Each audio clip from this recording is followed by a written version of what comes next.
Like, I don't just want to live here.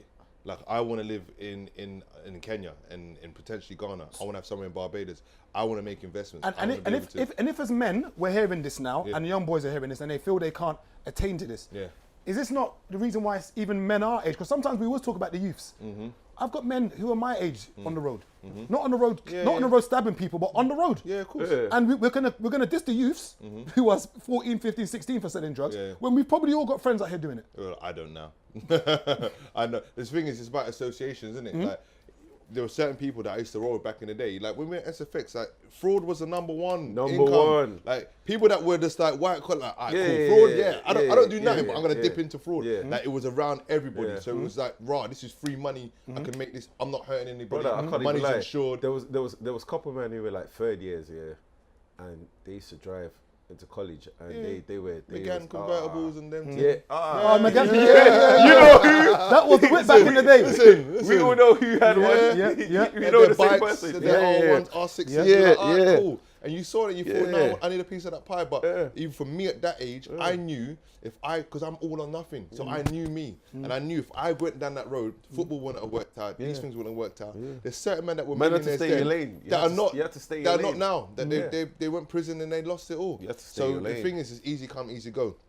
When you're in a position where your back's up against the wall, you've got no options, that becomes your only option. Because then when you're trying to make money from fraud, and I've been around people that have been like this, where you're trying to make money from fraud and that dries up because it's like, you know, sometimes you make money, sometimes you don't. Then it's like, all right, cool, let's run up on this youth's house. You know, that's not a bad idea. And then it's like, right, let's go and shop now. That's not a bad idea because you want to make that money. And like you said, we're all hypocrites to some degree because we're in this capitalist system, which is based on exploitation.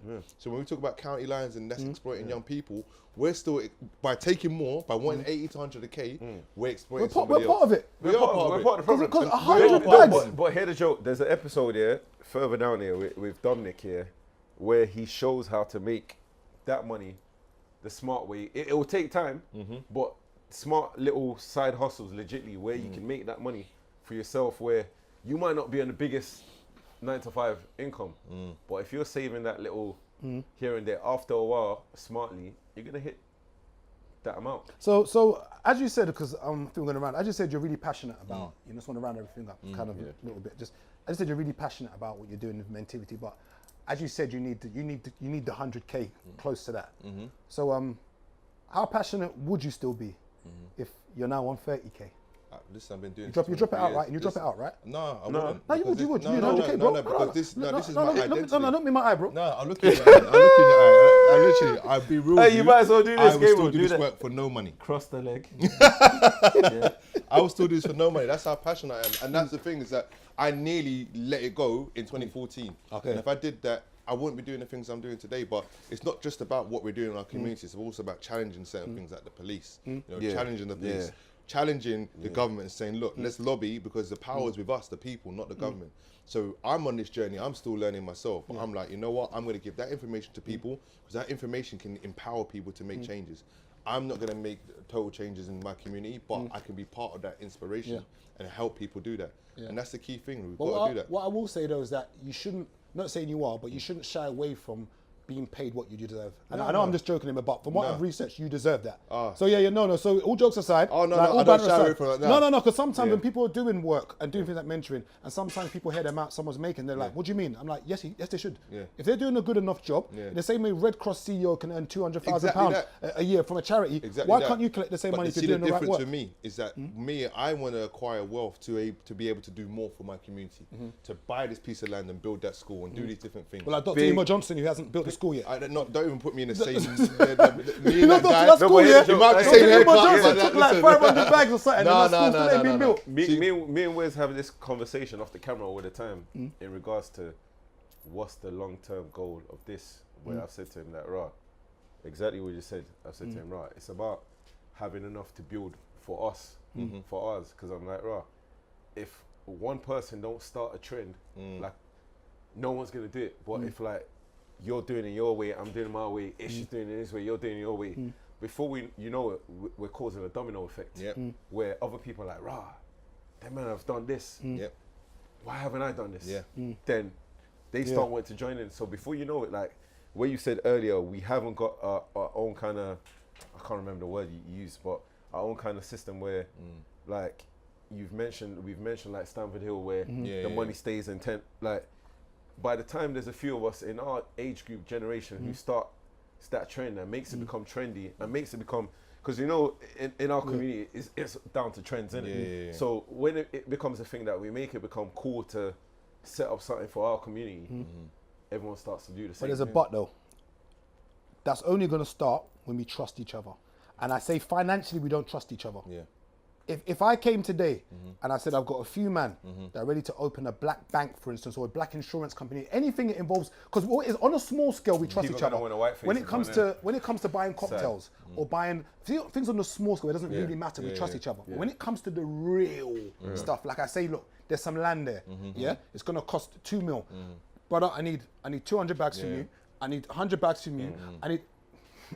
But you know what? Why? Because we don't have the relationships within the community. We haven't that trust, that empathy. We don't have that connection. But what you're seeing now, I'm seeing a recovery and rehabilitation of black peoples and African peoples in this country, whereby people can now be more open about how they feel and embrace people and be like, look, I'm gonna get through and I'm gonna bring you with me. Like with the work that I'm doing, like I spoke about United Borders, you know, this guy called Justin Finlayson, Amani Simpson, you know, Purcell Ascot, who runs the Wall of Comedy, Wall of Entertainment, Japan.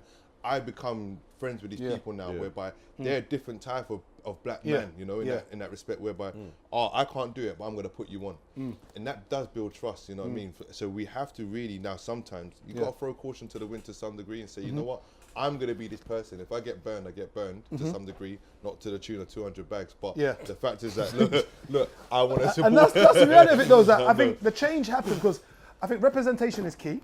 And I think it's important for people to see what you're doing and for black boys and men to see and be like, wow, there's a lane that is there. It's good for people to see what Chizo's doing and say, wow, there's a lane for it. And even for me, I say that the change happens with you. And I think everyone that wants to make the changes, you be the representation that someone looks at and says it can work. So for instance, there are people who have started events off the back of you. You don't even know that. People have started doing mentoring. They haven't said anything to you, but they've seen you do and be like, right, hold on, what? If he can do it, and the same with restaurants. Some people have opened restaurants after I've opened mine, but they're thinking, right, if Gabriel can do it, then I can. But that's the effect we need, and that's the effect we want, where everyone is, it's on a positive vibe. If not, everyone will be going. But you know the key thing as well, what we normally do as well, when we make it and we do something, we leave, we leave the ends, but then we got something like, this is mine. And that's the thing, it's not like, okay, I've set up a business, do you know how to file your tax return? Do you know how to do this? Do you know how to do that? And it's sharing that information, and we don't share that information because of that lack of trust, because we've got that whole kind of conditioned mentality whereby